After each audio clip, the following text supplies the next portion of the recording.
This camera is so 2019. Is this thing even relevant? Oh, you bet it is.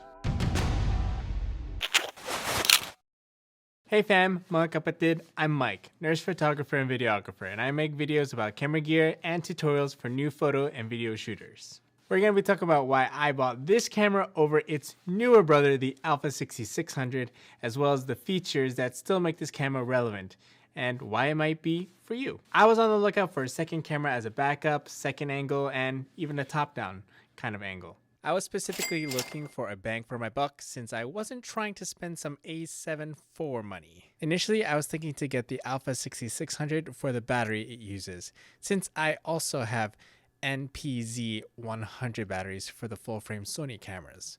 But it's about $1,400 new and maybe $1,100 used. While browsing on Gear Focus, I saw a nice bundle for $1,300 for the A6400.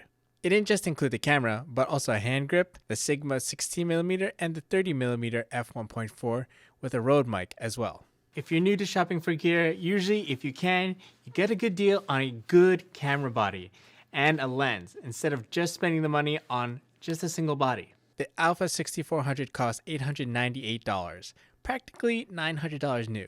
So instead of investing in the A6400's specific features like internal body image stabilization and big battery for $500, I unanimously settled for the A6400 bundle. I tell ya, I don't regret it. In regards to the features of the A6400, when it comes to photos, the burst shots are just to love. You may not be doing action sports, but even doing action shots, you'll be able to have more options for your subject in motion.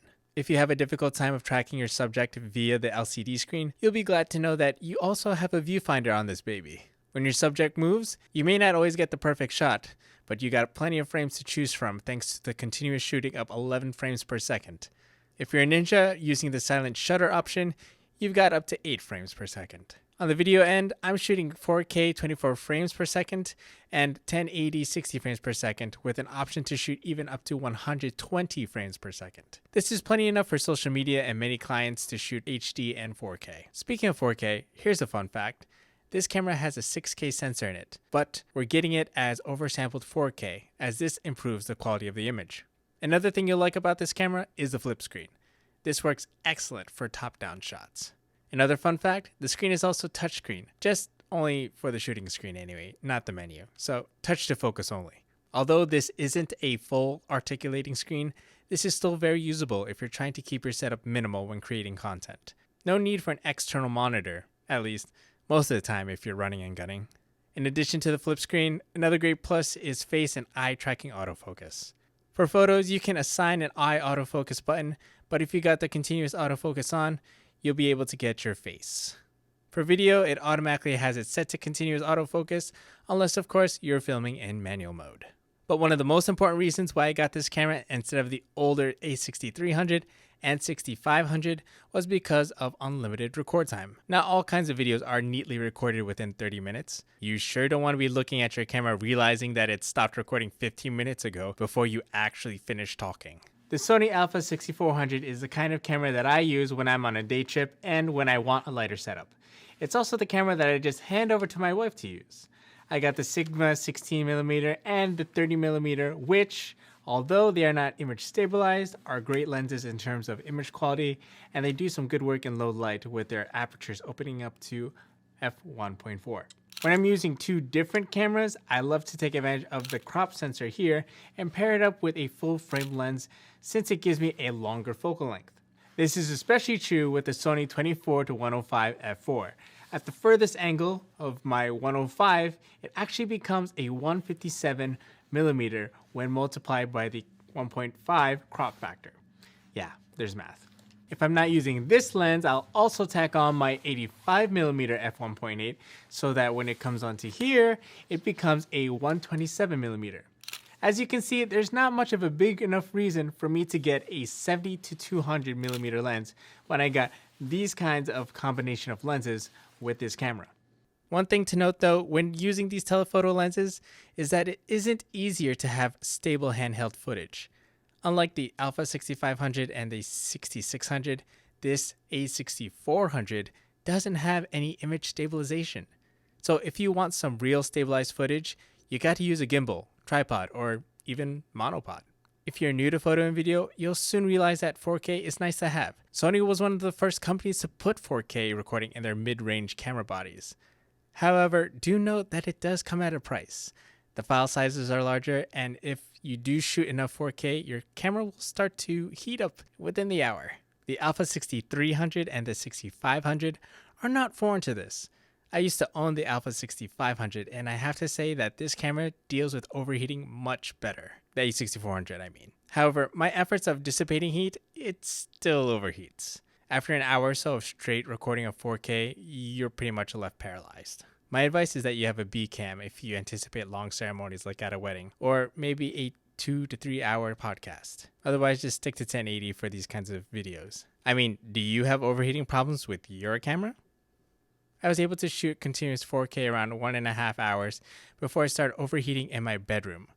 But I also have used short bursts of 4K and 1080 60 within 4 hours of use with no overheating in my apartment. Alright, moving on from the overheating. If you have a similar setup like me using an external monitor, once you plug in the HDMI cable, your monitor pretty much blacks out. Lame. But coming back to the battery life, since we're not using a Sony Z battery, we're running on a shorter battery life when recording 4K. 4K does eat up a lot of battery. You can probably expect 1.5, if you're lucky, 2 hours out of a single battery. I recommend you using a power bank to be able to help with this.